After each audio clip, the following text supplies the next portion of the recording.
Okay, so you might have noticed, if you've already looked at the worksheet for this section, that it resembles a lot of what we're doing in class right now. We've been talking about linear systems, systems of linear equations. We use that nice little funny bracket thing and we list out, we said that a system of linear equations is just more than one equation, or systems of equations are more than one equation. Grouped together.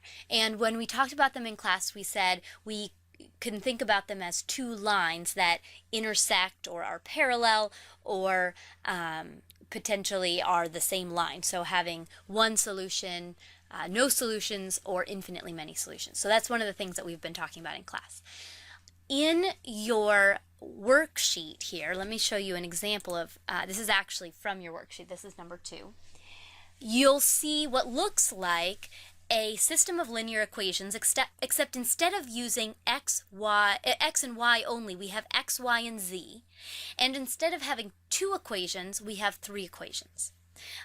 So there's a couple of interesting things that we need to talk about here. Like, what, first of all, do these equations represent? We know that when we have x and y, a linear equation like we had in class, that we could model that using lines. So what is an x, y, z equation? And in order to explain this, I'm actually going to bring the picture back here because I want to wave my hands around and explain.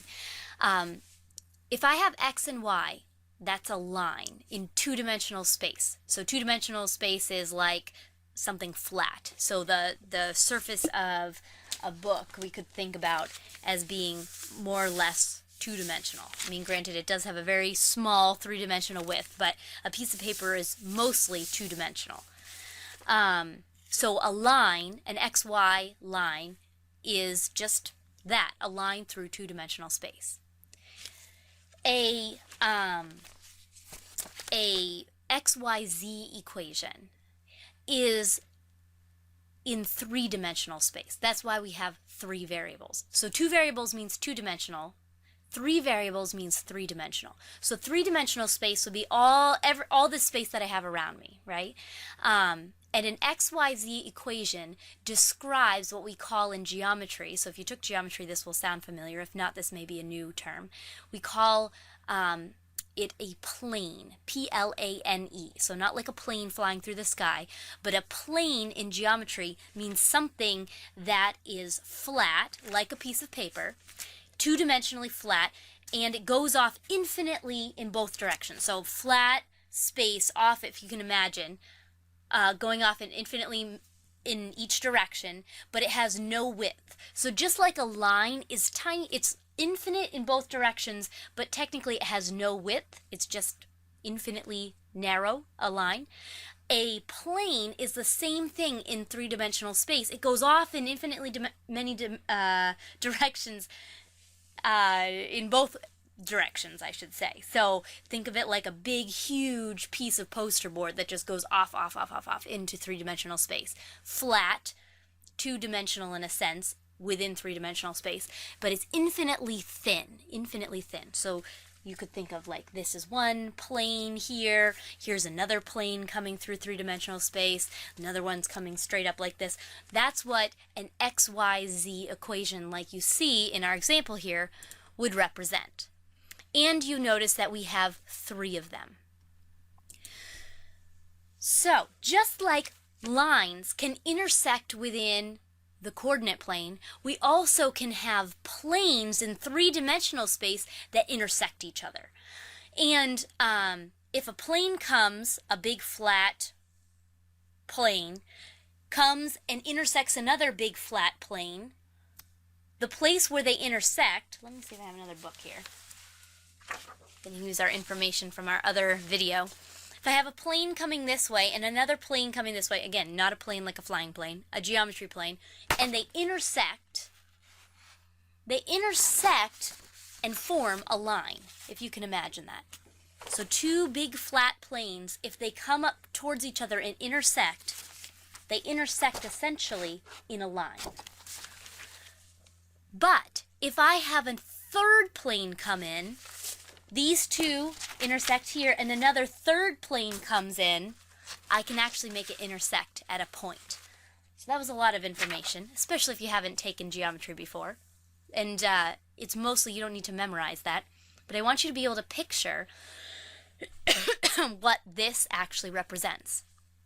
This system represents 1, 2, 3 planes in space that all intersect at one point. And what we want to figure out is what that one point is. And we're going to call that an X, Y, Z point. Sometimes in geometry or even in algebra classes, well, that's an XY plane, right? We'll actually make a Z. We often do it a little bit differently. We don't always orient it X, Y, Z. A lot of times it's like X, Y, and Z goes up and down, but I'm just going to draw it like this for right now.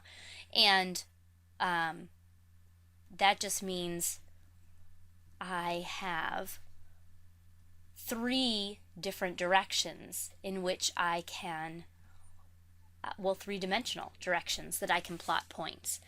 And so what we're saying here is that we have 1, 2, 3 lines, or 3, not lines, but planes that are intersecting somewhere in 3-dimensional space, and that point is going to be called X, Y, Z. That's sort of like how far left and right, how far up and down, and how far in versus out. I mean, or you could think about it in different ways, but that's basically what the X, Y, Z position means. So we want to figure out what that point is. Now, something, just a little side note that might be of interest to you is, notice that when we had 2-dimensional lines, we had an X and Y, so 2 variables. We needed 2 equations to figure out what the XY point was. So 2 variables requires 2 equations to be able to solve. Now that we have 3 variables, we need 3 equations to solve. And actually, you can solve systems of, I mean, you could have 100 variables, 100 variables, and you could figure out what that exact point of intersection is with 100 variables. But in order to find that answer, you would need 100 equations. So a little interesting piece of information about solving systems of equations is that you always need to have as many equations as you have variables that you're solving for. Okay, that was the theoretical part of our lesson. In the next topic video, we're going to talk about how to actually solve it. And the good news is we're going to use our calculators this time. We don't need to use the elimination method or the substitution method. I'm going to show you how to use your calculator using matrices to do it.